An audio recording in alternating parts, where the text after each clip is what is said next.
اگر تم نبوت کا دعویٰ کرتے ہو ہم ایمان لے آئیں گے اس شرط پر کہ تم ہمارے آگے یہ معجزات کر کے دکھاؤ.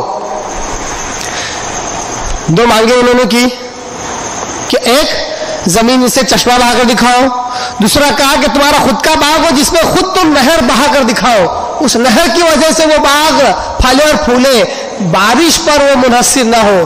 تیسرا یا پھر آپ آسمان پر چڑھ کر دکھاؤ, اور تسقط السماء کما زعمت علینا کسفا, نہیں وہ کہتے ہیں یا پھر ہم پر آسمان کو گرا کر دکھاؤ ٹکڑے ٹکڑے کر کے جیسا کہ تمہارا گمان ہے.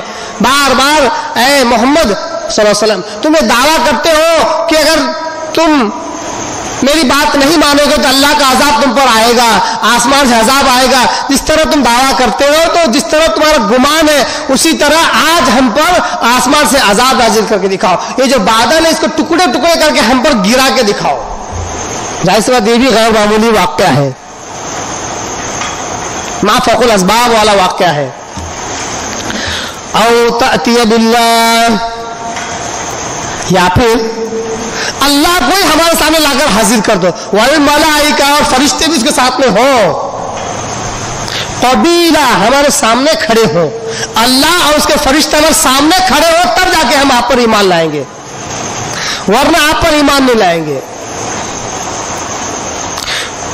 چوتھی مانگ کر رہے ہیں اور یکون لک بیت من زخرف, بہت بڑی مانگ کر لی. کہا یا پھر تمہارے پاس تمہارا سونے سے بنا ہوا گھر ہو, گولڈ سے بنا ہوا گھر ہو.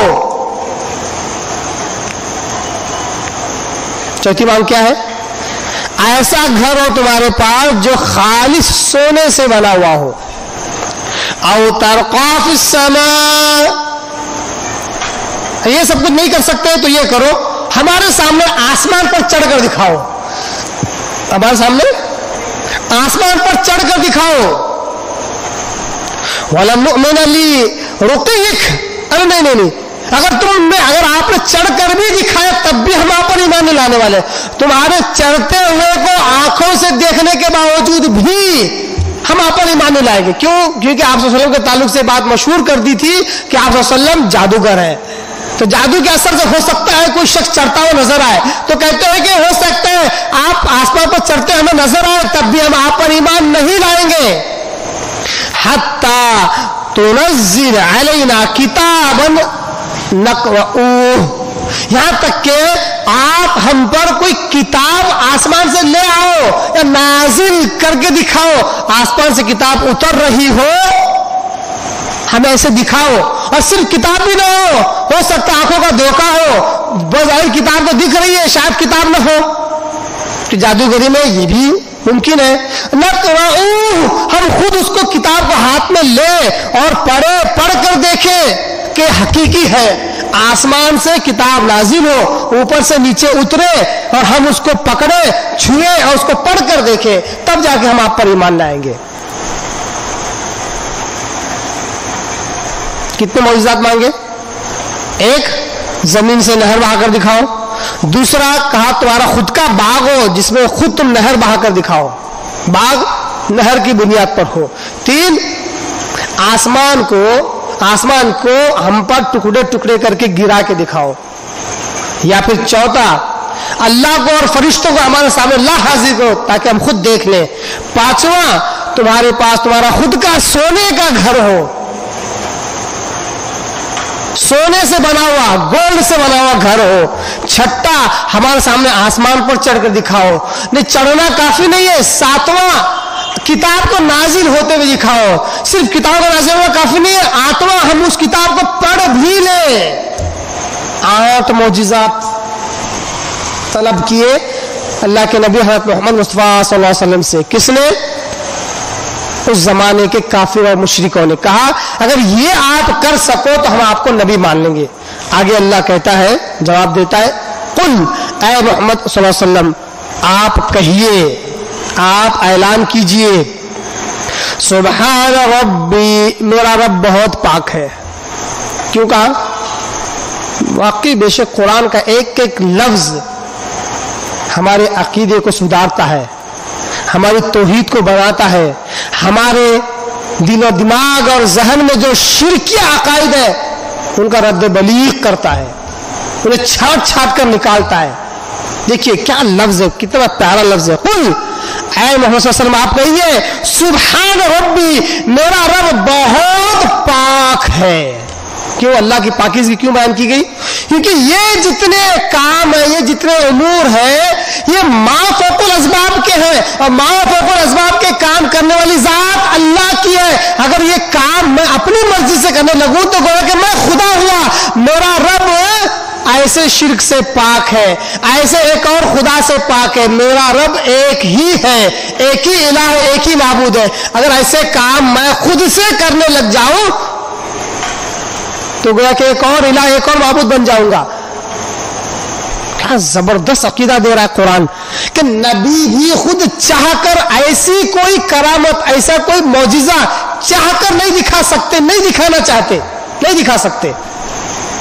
اگر خود سے انسان ایسے کام کرنے لگ جائے ماں فوق الاسباب کے تحت، اسباب کے اوپر سے، اسباب کے باہر سے، تو گویا کہ یہ الہ کی صفت ہے، معبود کی صفت ہے۔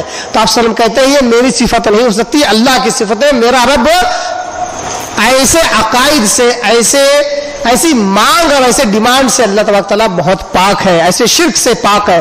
حل کنتم الا بشر رسولا، کیا تم نہیں دیکھتے کہ میں تو صرف اور صرف ایک بشر ہوں، انسان ہوں اور ایک رسول ہوں۔ انسان تو ہوں، مگر تم میں اور مجھ میں سب سے بڑا فرق یہ ہے کہ میں ایک رسول ہوں جو تم نہیں ہو۔ میری فضیلت تم پر یہ ہے کہ میں رسول ہوں، تم رسول نہیں ہو۔ میرے پاس روح الامین حضرت جبریل علیہ السلام آتے، تمہارے پاس نہیں آتے۔ میری ڈیزگنیشن، میری پوسٹ بڑی ہے، پوری کائنات میں سب سے بڑی ہے، تمہارے پاس وہ پوسٹ نہیں ہے۔ آپ کہو کہ میں ایک انسان ہوں اور رسول ہوں، گویا کہ یہ معجزات میں نہیں دکھا سکتا اللہ کی مرضی کے بغیر، یہ میں خود سے یہ ساری مانگیں تمہاری پوری نہیں کر سکتا۔ قرآن کی اس آیت سے کیا یہ بات معلوم ہو رہی ہے کہ کیا آپ صلی اللہ علیہ وسلم نے واقعی اس زمانے کے کافروں مشرکوں کو کوئی معجزہ نہیں دکھایا، کوئی کرامت نہیں دکھائی؟ نہیں، دکھائی ہے، دکھائی ہے۔ ایسے ایسے معجزات دکھائے ہیں کہ لوگ حیرت زدہ ہو گئے۔ بہت سارے لوگ آپ صلی اللہ علیہ وسلم کے معجزات کو دیکھ کر ایمان بھی لائے، لیکن نبی نے کبھی یہ دعویٰ نہیں کیا کہ یہ معجزات میری طرف سے ہیں، میں نے انہیں کیا۔ بالکل اسی طرح جس طرح سورہ مریم میں عیسیٰ علیہ السلام جب بھی کوئی معجزہ دکھاتے، کوڑی برس کے مریض پر ہاتھ پھیر دیتے تو اس کا کوڑی، اس کی سفیدی دور ہو جاتی۔ مردے کو کہتے قم باذن اللہ، اللہ کے حکم سے اٹھ جاتا۔ جتنے معجزات عیسیٰ علیہ السلام دکھاتے تو آخر میں کہتے یہ جو کچھ ہو رہا ہے یہ اللہ کی مرضی سے ہو رہا ہے، اللہ کے حکم سے ہو رہا ہے، میرے حکم سے نہیں۔ اسی طرح نبی بھی، اللہ کے نبی محمد مصطفیٰ صلی اللہ علیہ وسلم نے بھی جتنے معجزات دکھائے اللہ کی مرضی سے دکھائے، ظاہر اللہ تعالیٰ نے ان کے ہاتھوں سے کیا، کبھی آپ صلی اللہ علیہ وسلم اپنی مرضی سے اس کو ظاہر نہیں کیا۔